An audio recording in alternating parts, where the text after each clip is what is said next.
How many times have you heard someone say, look at your opponent when asked where to focus during a match, and upon hearing that, you think, well, gee, that didn't help me at all.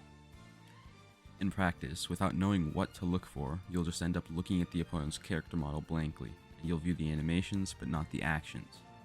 You can give an empty stare to a character model, and that technically does classify as looking at the opponent, but that isn't what the people that are saying this actually mean. To start, you want to know when and where to begin looking for actions. It isn't random, and I think it's a good idea for you to pause the video for a second and think. Where should I start looking at my opponent and interpreting what they're doing? When would that be most important?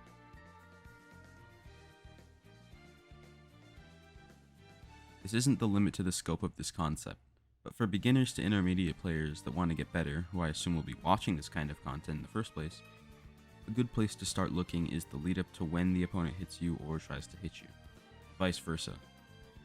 For said beginners and intermediate players, it's best not to try and rush things and take on complex problems that you can't even pinpoint one of the causes of.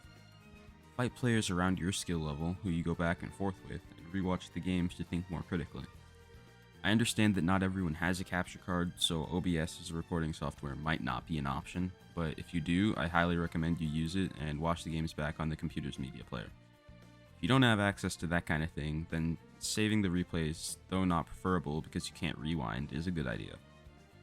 If neither of those work for you, then I recommend watching a lot of VODs on YouTube of people playing your character. They don't have to be the best player of your character. In fact, I actually encourage you to look at some less known players and apply the things I'm about to say to them. For a very basic understanding of how to look at the opponent and find their intentions, think about it in this process. Look at the lead up to you getting hit. What move did the opponent hit you with? Why did you get hit by the move? Was it because you got too close to them when they were looking for that specific attack? Was it because you used unsafe moves? Was it because you missed the timing on your landing aerials? Did the move they used start a combo or have a large reward? If so, that's another reason they might use it over other options. Next, and generally most importantly, what is the possible counterplay to their move? Can you punish them for missing it? Can you hit them with an out of shield option if you shield it? Can you go around the move's hitbox to beat it directly?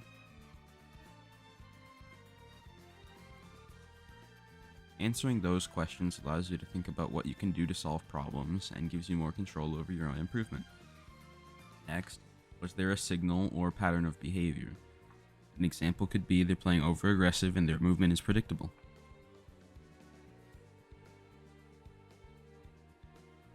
Or was it in response to something you did and they punish you for whiffing? Look for if there's a signal. Watch the opponent do that signal and keep what it means in mind.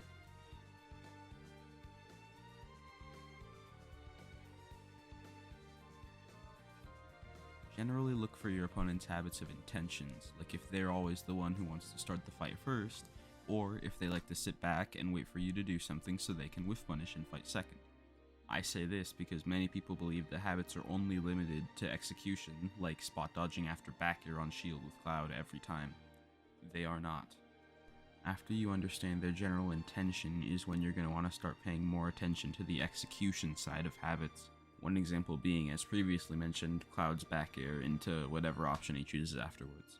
Thinking this way gives you more insight into where and why your opponent does certain moves or actions. Once you know when and why the opponent chooses certain actions, collecting information on the follow-up becomes a whole lot easier at the speed of the game. For the last step, and dealing with them doing something in response, you need to realize at the very least your opponent is subconsciously preparing for your attack, and you need to mix up how you act to avoid getting hit. That subconscious preparation is something called anticipation, which I'll get back to later. For now, use this general thought process on a few interactions that you lose and figure out how you could have won them, given that you knew what the opponent was looking for. You will benefit from looking at and thinking about the opponent's actions in every state of the game.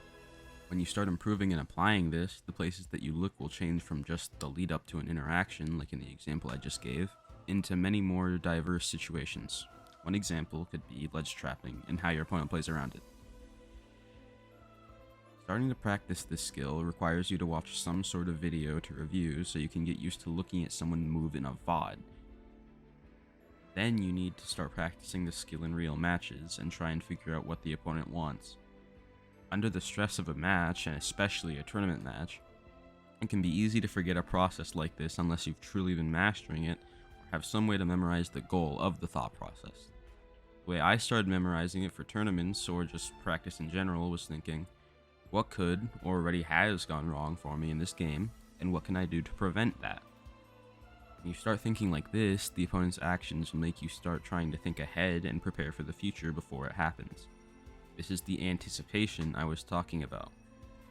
Now, if you think about it, the opponent can apply this thought process to you and start using those signals from before to try and get you to act in anticipation of something that will not happen. To put it into perspective, imagine your friend is a Mithra player, standing half stage from you. He tells you to press shield to block his dash attack as soon as you can react. He then proceeds to run up to you and grab you while you shield. That little trick he pulled is basically what I'm talking about. Aware players will sense something coming and take preventative action to avoid it. If you can punish that attempted evasion by knowing what level 2 is influencing your opponent, you have successfully influenced, understood, and capitalized on your opponent's actions. This is the basis of neutral at a high level. Understanding that the signals you send will affect how the opponent acts, and figuring out how to capitalize on them. I say this for neutral at a high level because it gets harder as players get better and learn how to minimize the beneficial effect you get from this by playing more defensive. But this can still generally be applied to lower levels because people usually pay at least some attention to what's going on, so they can adapt somewhat accordingly. Like if they see someone always holding shield, they'll probably start grabbing if they know the grab overrides shields. It's basic, it's human. As a quick summary, this applies to advantage, neutral, and disadvantage. You need to look at not just the opponent's character model, but how they use it and what their actions could mean. The basic thought process across all skill levels is, what is the opponent trying to do that would benefit them, and how can I prevent, avoid, or punish their choices? Eventually, usually after months of doing this process during review, you'll have seen most of the situations that happen in the game enough to be able to adapt to what you see on the fly. I will reiterate, this process takes time to start implementing, especially into real games at the pace that the games happen.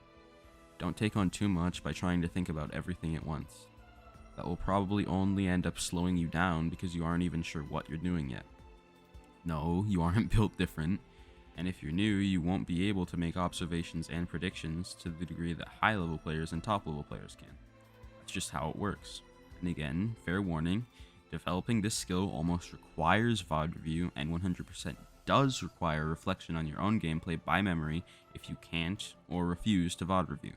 Because when you think about it, if you can't find problems with your own gameplay, you won't be able to fix them or improve. So your understanding of the game might improve, but you'll stagnate in skill level.